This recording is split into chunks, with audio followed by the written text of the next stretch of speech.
Welcome to TG24 TV. నేను సుమలత. వరంగల్ జిల్లా రాయపర్తి మండల కేంద్రంలో మొక్కజొన్న రైతుల సమస్యలపై ఉద్రిక్త పరిస్థితులు నెలకొన్నాయి. ప్రభుత్వం మొక్కజొన్న కొనుగోలులో విఫలమైందని ఆరోపిస్తూ రైతులతో కలిసి మాజీ మంత్రి ఎర్రబెల్లి దయాకర్ రావు జాతీయ రహదారిపై ధర్నాకు దిగారు.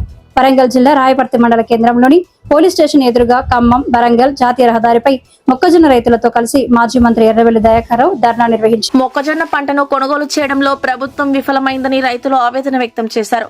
తొర్రూరు పర్యటనలో ఉన్న దయాకర్ రావుకు రైతులు ఫోన్ ద్వారా సమాచారం అందించగా వెంటనే స్పందించిన ఆయన రాయపర్తికి చేరుకుని పోలీస్ స్టేషన్ వద్ద ఉన్న రైతులతో కలిసి రహదారిపై బటాయించారు.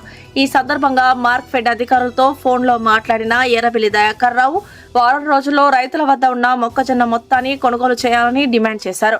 లేని పక్షంలో భారీ ఎత్తున ఆందోళనలు చేపడతామని హెచ్చరించారు. ఈ కార్యక్రమంలో SRR foundation chairman BRS party జిల్లా నాయకులు పరపాటి శ్రీనివాసరెడ్డి, మండల పార్టీ నాయకులు పెద్ద ఎత్తున రైతులు పాల్గొన్నారు.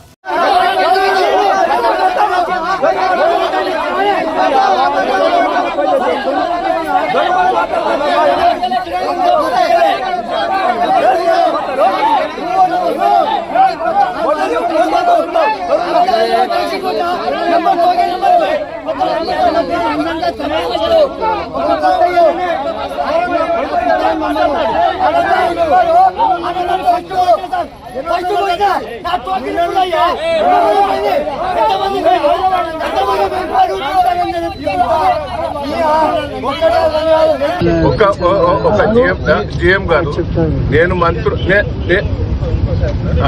నేను ఒక చిన్న రిక్వెస్ట్. నేను 3 నెలల ముందు బస్తా టెండర్ పెట్టించేది, బస్తా మార్కెట్లో గల్లాల కాడి దగ్గర వచ్చేది, కొనుగోలు సెంటర్లో వచ్చేది, లారీలు మాట్లాడేది, ట్రాన్స్పోర్ట్ ఎంబడెంబడే అయ్యేది. ఇప్పుడు కాంటాలు అయితే లేదు, ట్రాన్స్పోర్ట్ దొరుకుతలేదు, బస్తా దొరుకుతలేదు, ఆన్లైన్ బుకింగ్ అంటారు, ఇంకేదో బుకింగ్ అంటారు. ఏందో నాకు అర్థమవుతలేదు ఈ సిస్టమ్.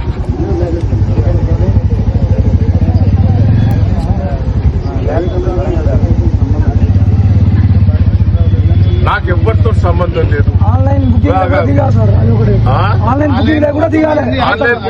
సీరియల్ ప్రకారం ఏం తెలుస్తుంది చెప్పు. ఆన్లైన్ సంపులు పడతలేవు, మన్ను పడతలేవు. ఎక్కడి వరకు కథం చేస్తారు?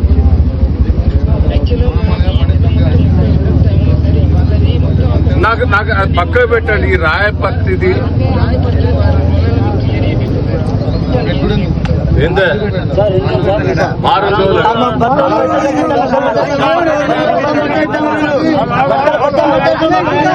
3 రోజులు బట్టి మాకు ఇబ్బంది అవుతుంది. గోదావరి దగ్గర అంటే ఆడుకురికిన ఎక్కడ ఫోన్ చేస్తారు రైతులు ఆడుకురుకుతానా.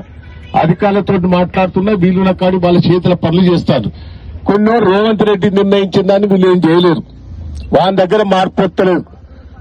వాడు ఎంత చెప్పినా వాడికి అంత మూర్ఖంగా పోతాడు. అసలు మక్కలకు పైసలు ఎత్తలేయడం నాకు డౌట్ కొడుతుంది. ఎందుకు డౌట్ కొడుతుందంటే, మనం ఎప్పుడైనా మార్కెట్ ఏం చేసేదంటే, కేసీఆర్ గారు ఉన్నప్పుడు 3 నెలల ముందే 20,000 కోట్లు అప్పు తీసుకునేది. ఇది బ్యాంకు నుంచి అప్పు తీసుకొని లారీలు టెండర్లు పెట్టేది, బస్తాలు టెండర్లు పెట్టేది, వాళ్ళకి అడ్వాన్స్ కొంత ఇచ్చేది. అన్ని గోదాములన్నీ సరి చేసి పెట్టేది. 6 నెలల నుంచి గోదాములు దూర్లే, లారీలు దూర్లే, బస్తాలు దూర్లే, లోన్ కూడా తీసుకోలే మార్కెట్. అయినవయ్యా మార్కెట్ అప్పు తీసుకోపోయేవారు నాకు కూడా అనుమానం వస్తుంది. నేను మొన్న వారం రోజుల కింద వీళ్ళకి తీసుకున్న వాళ్ళ దగ్గర పైసలు పడతాయా పడాయని.